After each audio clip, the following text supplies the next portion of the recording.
إما أن العبد يصدق مع الله ويعلم أنه يعامل ملك الملوك وأنه يعامل من يسمع ويراه فيري الله من نفسه الصدق. Tout le monde aimait beaucoup Uthman, radiyallahu anhu. Il était très généreux, mais alors là, très généreux. Et il soutenait le prophète sallallahu alayhi wa sallam dès qu'il le pouvait.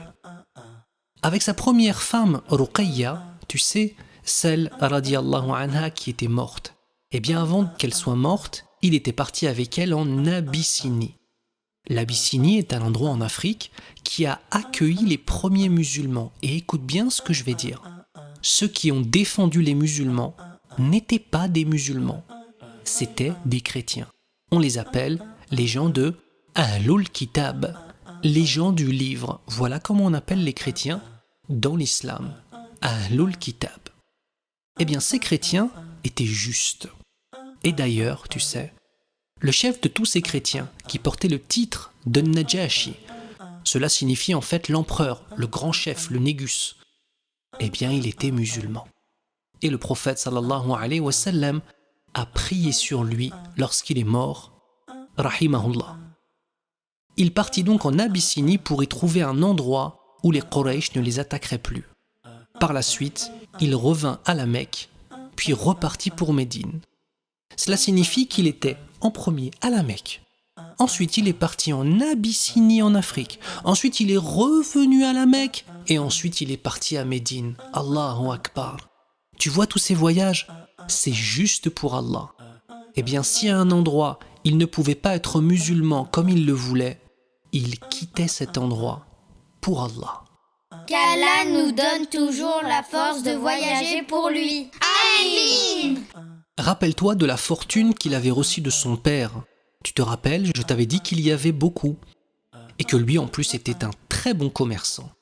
Eh bien, écoute, la quasi-totalité de son argent était toujours investie pour la cause d'Allah Azza wa Jal, dans l'aide pour l'État musulman, dans l'aide des pauvres et dans l'aide de la cause d'Allah, fi sabilillah. Écoute un petit peu quelques exemples de sa générosité. Une fois, il y avait une sécheresse très importante. Uthman acheta un puits d'eau qui coûtait extrêmement cher puisque c'était la sécheresse. Et il a fait ça uniquement pour que les gens puissent y boire gratuitement. En plus, donner à boire comme ça, c'est une sadaqa jariya. C'est une sadaqa qui s'arrête jamais. Exactement, t'as bien retenu la leçon.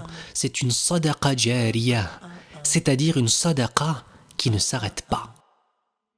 L'islam est la lumière, et très souvent les ténèbres, c'est-à-dire le noir, le sombre, veulent la faire disparaître.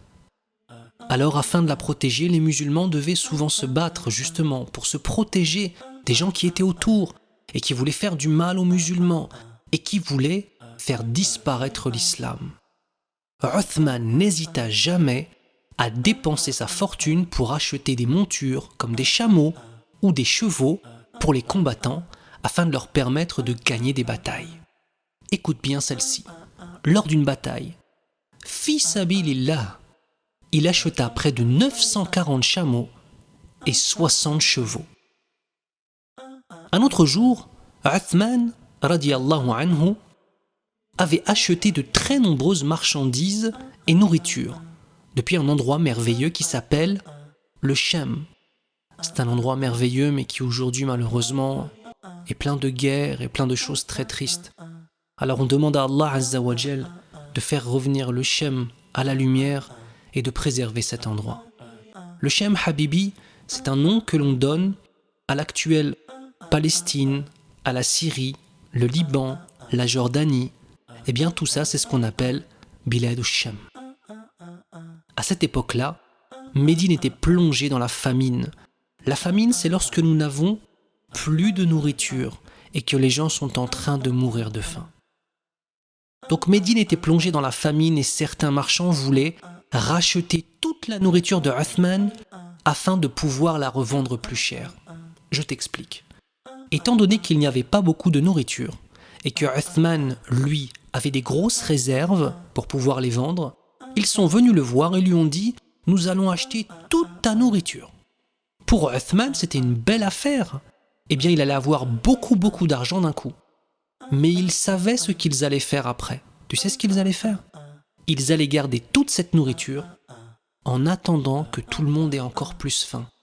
Et les gens seraient ainsi prêts à payer beaucoup d'argent.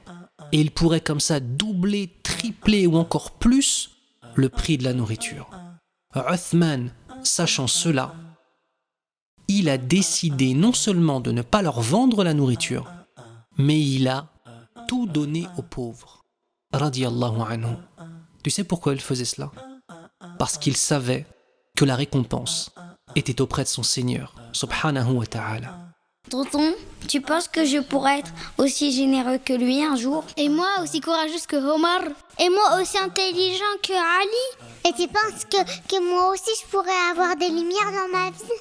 Je demande à Allah Azza wa Jal de faire de toi, de faire de vous, de faire de nous tous des hommes et des femmes aussi généreux que Uthman radiyallahu anhu, aussi forts que Omar ibn Khattab radiyallahu anhu, ayant une foi aussi lourde que celle de Abu Bakr as-Siddiq radiyallahu anhu et une intelligence aussi grande que celle de Ali ibn Abi Talib radiyallahu anhu.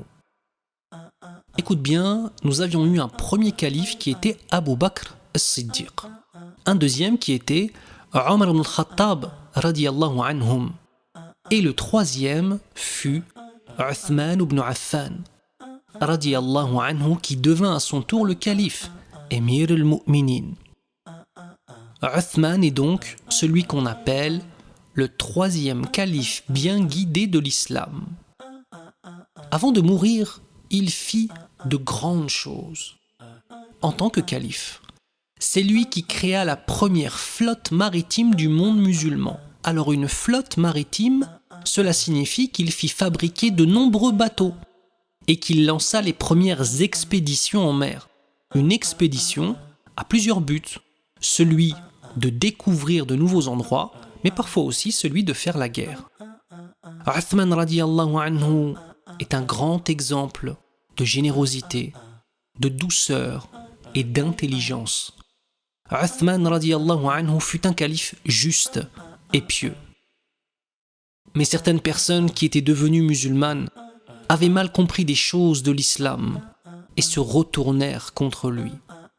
Ils l'attaquèrent, l'assiégèrent, c'est-à-dire qu'ils l'ont enfermé dans sa maison pendant des jours et lui firent du mal jusqu'à temps de le tuer. Alhamdulillah, il mourut en martyr, assassiné alors que, écoute bien, qu'il était en train de lire le Coran. Et quelle plus belle mort que celle de celui qui meurt en lisant la parole d'Allah, subhanahu wa ta'ala. Je demande à Allah Azza wa Jal de faire en sorte que l'exemple de ces sahaba radiyallahu anhum jami'an soit un exemple qui nous inspire, qui inspire nos enfants et qui nous permette de former la relève de demain, Inch'Allah, ya Rabbal Alamin. Maintenant, je te propose de passer aux différentes questions pour voir si tu as été assez attentif.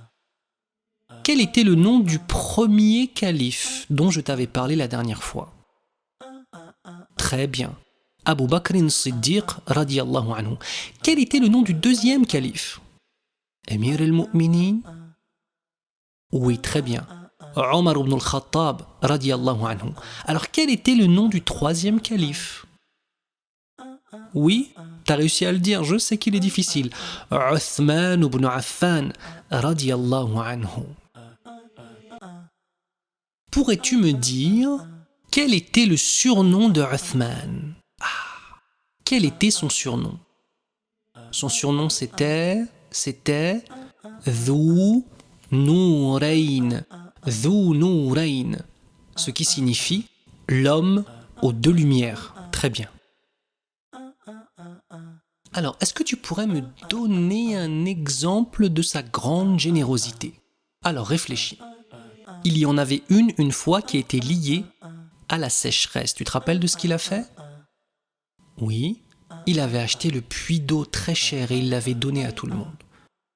Le deuxième exemple était ce qu'il faisait pour aider les soldats à défendre les musulmans et les musulmanes.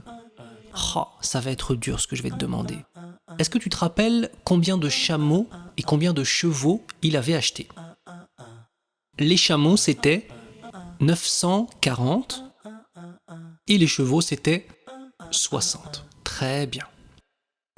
Quel était le surnom d'Uthman en tant que calife? Est-ce que c'était petit a, le calife gentil?